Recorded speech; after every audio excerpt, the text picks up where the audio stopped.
আসসালামু আলাইকুম। প্রথমে তামিল দেখে তো বুঝে গেছেন। প্রথমে এই গরুর ছবিটা দেখেন, আর এখন দেখেন কত পরিবর্তন। মাত্র 1 মাসের ভিতরে প্রায় 15 থেকে 20 কেজি গোস্তের ব্যবধান হয়েছে।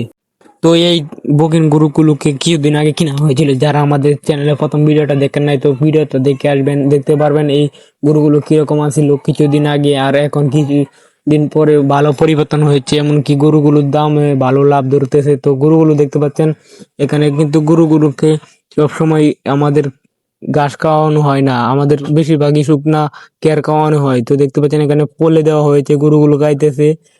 আর সবসময় জায়গাটা কিন্তু পরিষ্কার থাকে, এই জন্য গরুগুলো তো আরো অনেক ভালো রয়েছে।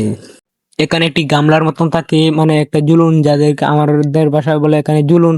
তো এই জুলুনের মাধ্যমে খাবার দেওয়া হয়, এখানেই খাই। দুইটা গরু আগে ঘরে ফুল গরু ছিল, এখন গরুগুলো বিক্রি করে দেওয়া হয়েছে।